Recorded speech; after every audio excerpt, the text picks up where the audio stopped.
ప్రభాస్ తాజా చిత్రం రాజా సాబ్ పై బజ్ పెరుగుతూ వస్తోంది.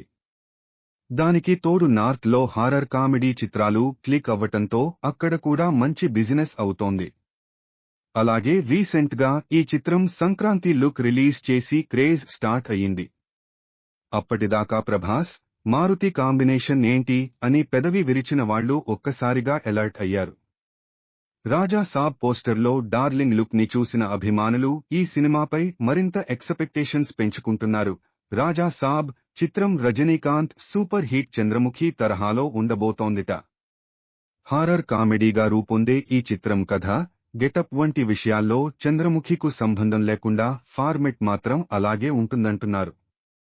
రాజా సాబ్ లో దెయ్యాలు ఉంటాయని, అక్కడ చంద్రముఖి బిల్డింగ్ లో కథ జరిగినట్లుగానే ఇక్కడ ఓ థియేటర్ లో కథ జరుగుతుందని అంటున్నారు. అలాగే ఫ్లాష్ బ్యాక్ కథకు కీలకంగా నిలుస్తుందని తెలుస్తోంది. క్లైమాక్స్ లో చాలా గ్రాఫిక్స్, విఎఫ్ఎక్స్ వర్క్ ఉంటుందని, దానిపై చాలా ఖర్చు పెడుతున్నట్లు వార్తలు వస్తున్నాయి. ఎప్పుడు రాజా సాబ్ రిలీజ్ అంటే జూలై ఆఖరు వారంలో ఈ చిత్రం రిలీజ్ మాగ్జిమం ఉండే అవకాశం ఉందని ట్రేడ్ వర్గాల సమాచారం. ఆ మేరకే టీం రాత్రింబవళ్లు ప్లాన్ చేస్తున్నారు. ప్రభాస్ కాంబినేషన్ సీన్స్ తప్పించి మిగతావి ఫినిష్ చేస్తున్నారు. అలాగే సినిమాలో ఎక్కువ సీజీ వర్క్ ఉందని ఆ సీన్స్ కూడా పూర్తి చేసేసి ఎప్పటికప్పుడు అవుట్పుట్ ని పర్యవేక్షిస్తున్నట్లు తెలుస్తోంది. ఏదేమైనా హారర్ కామెడీ జానర్లో రెడీ అవుతున్నది రాజా సాబ్. అవుట్ అండ్ అవుట్ ఎంటర్టైనర్ గా ఈ సినిమా ఉండబోతుంది. లోకల్ ఆడియన్స్ కి ఒకప్పటి ప్రభాస్ మిస్టర్ పెర్ఫెక్ట్, మిర్చి లాంటి టచ్ ఉన్న కమర్షియల్ మూవీని ఇవ్వలేకపోయాడు. సలార్ బాక్స్ ఆఫీస్ దగ్గర దుమ్ము రేపినా కూడా వింటేజ్ ప్రభాస్ అయితే ఇంకా తిరిగి రాలేదు.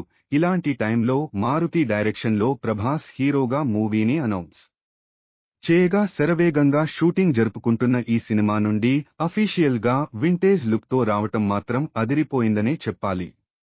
పక్కా డార్లింగ్ గా ట్రాన్స్ఫర్మేషన్ అయిన సినిమాను పీపుల్ మీడియా ఫ్యాక్టరీ సగర్వంగా మన ముందుకు తీసుకురాబోతోంది. ది రాజా సాబ్ చిత్రంలో ప్రభాస్ సరసన నిధి అగర్వాల్, మాళవిక మోహనన్, రిధిలు హీరోయిన్లుగా నటిస్తున్నారు. ఇందులో Bollywood senior star hero Sanjay Dutt villain గా నటిస్తున్నారు. ఇక ఈ చిత్రాన్ని పీపుల్ మీడియా ఫ్యాక్టరీ బ్యానర్ పై నిర్మిస్తున్నారు. ఈ చిత్రానికి తమన్ సంగీతాన్ని ఇస్తున్నాడు. మరిన్ని వీడియోల కోసం దయచేసి నా ఛానల్ను సబ్స్క్రైబ్ చేయండి మరియు లైక్ చేయండి.